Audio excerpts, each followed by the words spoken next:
Hello everybody, welcome back for another full review with Mr. Mobile. I'm Jenny and today I'm just gonna be honest with you for a second here. The base iPhone model has always felt like the other iPhone, the one that you don't want to pay for the Pro. It's been reliable, it's been great, but it's never exciting until now. This new iPhone 17 feels like Apple has finally decided to make the best iPhone they possibly can for everyone. And I think this might just be my new favorite. So is this new iPhone a better value than ever before? And is it finally time for you to upgrade? So without further ado, let's dive right into it.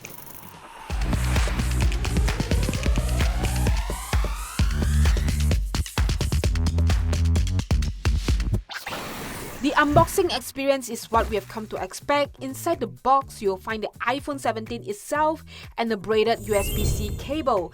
Just like before, there's no charging brick, so you have to use your own. Nothing new there.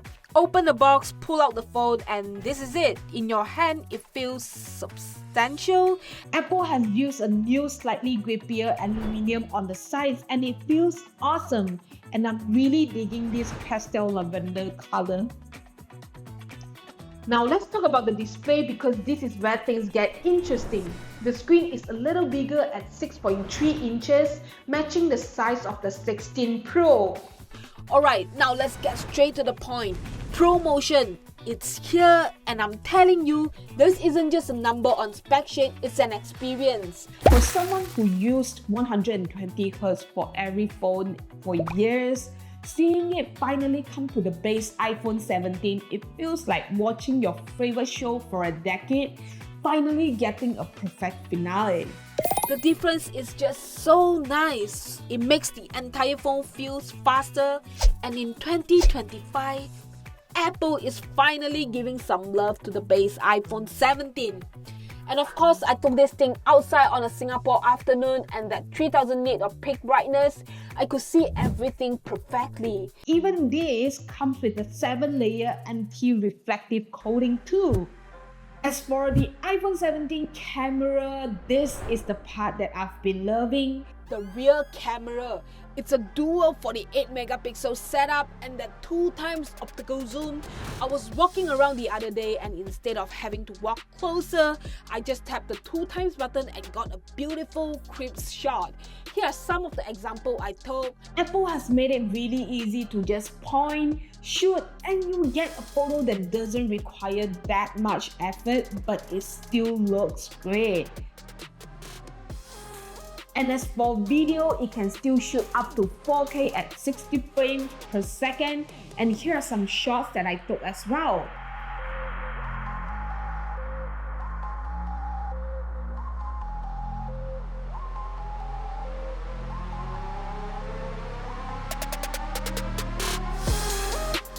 Now let's be honest, the selfie camera on the standard iPhone has been left behind. It's been stuck at 12 megapixel for what feels like forever. Well, the good news is the whole entire iPhone 17 lineup is getting a new 18 megapixel center stage front camera. It's a massive upgrade for selfies and video call, and frankly, it's about time. So under the hood, we've got the A19 chip, and do I need to tell you that it's fast? I mean, it's Apple, so everything just works seamlessly and you won't have any lagging issues, of course. But one thing is that it's going to future-proof you for at least another 5 years. Pairing it up with the ProMotion display, I feel like it's definitely a superb value. But what I really appreciate here is that Apple has finally made 256GB of base storage. I mean, we are living in a 4K world, okay? 4K video, and one app could possibly take 2 to 3GB of storage already. And maybe in another decade, we'll get to see the base storage go from 256GB to 512GB. But jokes aside, the battery life is no joke. I've been getting a comfortable day and a half use. Apple claims that it's 30 hours on video playback, but in reality, I'm talking about my typical day with a lot of social media scrolling. And I watched some videos on my commute, a bit of gaming, and a tons of photos. I've been able to leave it off a charger overnight and still have about 20 to 30% left. This is the battery life you've been wanting for on the base model iPhone.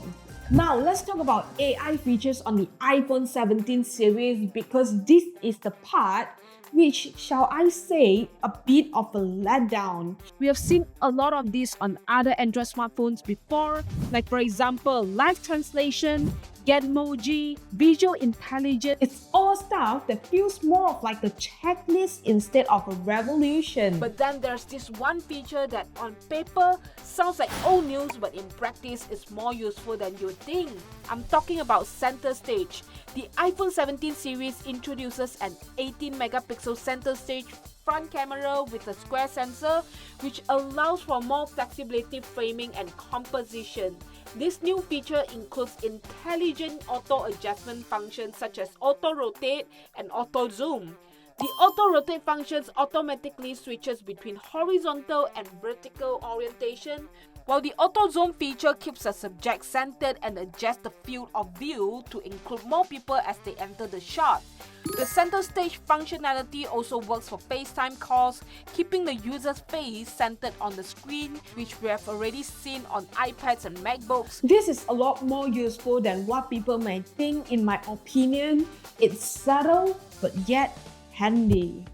So in conclusion, the iPhone 17 offers 6.3-inch Super Retina XDR display with ProMotion up to 120Hz, 48 megapixel dual fusion camera, A19 chip, and 256GB of base storage. The iPhone 17 is not just another incremental upgrade, in my opinion. It's a leap forward for a product that was starting to feel a bit left behind. It brings pro-level feature to a much more affordable price point, and for anyone who owns even iPhone 16 or older, these are the most compelling reasons that Apple has offered in a very, very long time. So what do you guys think of the iPhone 17? Do you guys think it's worth the upgrade? And if you're interested in getting one, head over to mrmobile.com.sg, as we have all the stock available and all the details there. So if you like this video, don't forget to share it with your friends, give this video a like, and subscribe for more full review like this, and I will catch you in the next one. Bye bye! Exceed your expectations.